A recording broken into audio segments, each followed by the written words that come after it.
विद्यार्थियों, आज मैं फिर पेश हुआ हूँ आपके सामने एक नई वर्कशीट लेके। ये गणित की वर्कशीट है, कार्यपत्रक नंबर 61। ठीक है, और ये तारीख है 5 तारीख की। ठीक है, इससे हम ऊंचाई एवं दूरी पढ़ेंगे। ठीक है, देखिए यहाँ पे एक चित्र दिया हुआ है जो कि समकोण त्रिभुज का है, और इसके आधार पे कुछ खाली स्थान दिए हुए हैं जो हमें भरने हैं। क्या लिखा है? संलग्न चित्र में कोण बी की सम्मुख भुजा डैश है। कोण बी आपका ये है और ये समकोण है, यानी 90 डिग्री का है। तो इसके सामने वाली जो भुजा होती है वो कहलाती है कर्ण। तो ये क्या है? कर्ण है। ओके, उसके बाद ये कोण सी की संलग्न भुजा को डैश कहते हैं। कोण सी की संलग्न भुजा ये होती, ये है बी सी, जो कि आधार है। क्या है? आधार।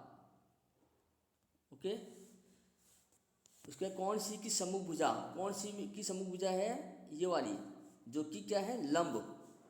ये है लंब। ओके, चलिए अब आगे बढ़ते हैं। बच्चों, आपने दैनिक जीवन में समकोण त्रिभुज के बहुत से उदाहरण देखे होंगे। जैसे यहाँ देखिए, ये क्या है? ये एक दीवार है और इस दीवार से एक लेटर यानी कि सीढ़ी लगी हुई है, तो ये समकोण त्रिभुज बन जाता है। ठीक है, यहाँ देखिए ये एक पेड़ है और इस पेड़ से इस बच्चे की दूरी को लेते हैं तो इसको ऑब्जर्व करते हैं, तो ये भी समकोण त्रिभुज बनता है। ठीक है, यहाँ एक ये टावर है और ये एक शिप तक एक समकोण त्रिभुज बन जाता है। ठीक है, ऐसे ही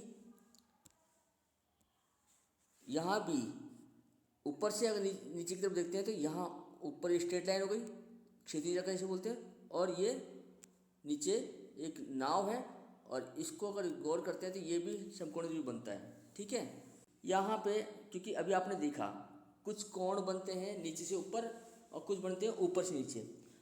ठीक है, तो यहाँ उन्नयन कोण कौन से होते हैं?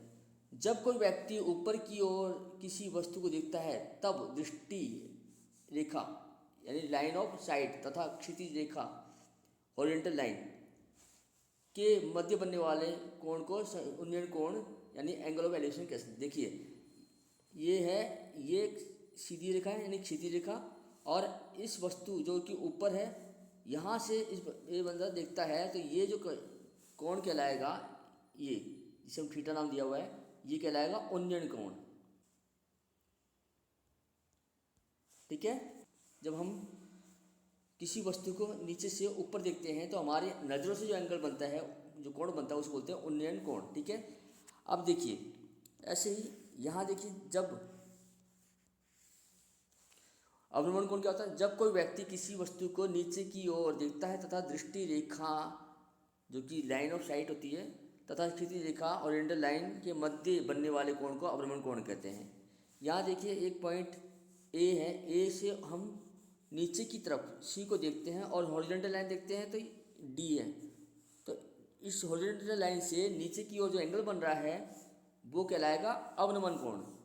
ठीक है, याद रखें कि उन्नयन कोण नीचे से ऊपर की ओर देखा जाता है और अवनमन कोण ऊपर से नीचे की ओर देखा जाता है। ठीक है, ये हो गया अवनमन कोण, अवनमन कोण। ठीक है, हालांकि अवनमन कोण में एंगल तो ऊपर बना, पर हम जानते ही हैं कि दो समांतर रेखाओं के बीच एक तिर्यक रेखा है, उससे एकांतर कोण बनता है। ठीक है, तो यानी ये वाला कोण नीचे बन जाएगा। ओके, अब ये ऊंचाई और दूरी पर आधारित प्रश्नों को हल करने की विधि दे रखी। सबसे पहले प्रश्न से चित्र बनाइए। चित्र बना के चित्र पर कोण बिंदु तथा माप अंकित करें। अज्ञात माप को जानने के लिए अपेक्षित अनुपात अर्थात साइन थीटा, कॉस थीटा और टैन थीटा का प्रयोग करना है। ठीक है, देखिए अब इसमें हम करेंगे, स्वयं प्रयास कीजिए। सबसे पहला क्वेश्चन क्या है? उन्नयन और अवनमन कोण में दो अंतर लिखिए।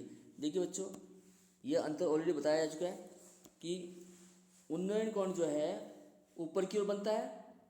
ठीक है, और अवनमन कोण नीचे की ओर बनता है। पहला अंतर ये हो गया। ठीक है, और उन्नयन कोण जो है क्षैतिज रेखा के ऊपर बनता है।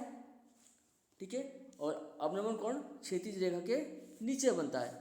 ये अंतर आप दो अंतर लिख लीजिए। चलिए आगे बढ़ते हैं, अगला क्वेश्चन देखिए। ऊपर दिए गए उदाहरण 3 के चित्र में जहाज एवं मीनार के बीच बने कोण का नाम बताइए। आप तीसरा उदाहरण देखिए, यहाँ क्या लिखा है, ये तीसरा उदाहरण है ये। इसमें देखिए ये नीचे से ऊपर की ओर बन रहा है, ठीक है। तो ये कोण कौन सा होगा, उन्नयन कोण, उन्नयन कोण, ठीक है।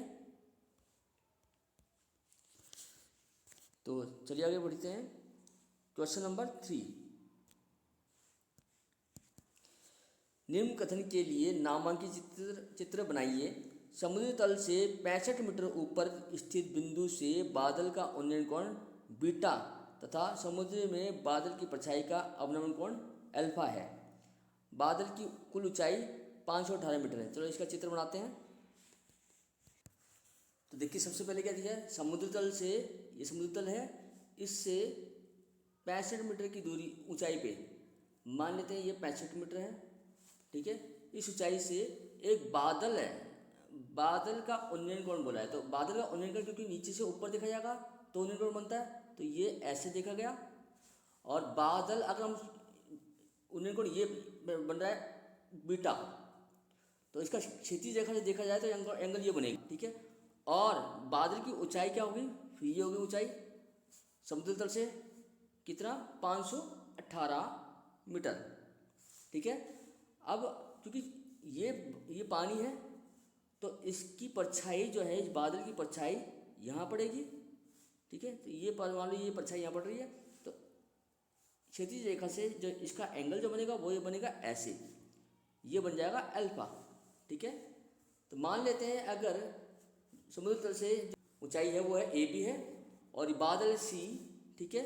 और ये पॉइंट मान लेते हैं हम क्या, डी, और ये समुद्र तल की के पैरेलल जो समुद्र तल जो है की दूरी है, आधार है, उसे मान लेते हैं ई, बी ई समुद्र तल हो गया।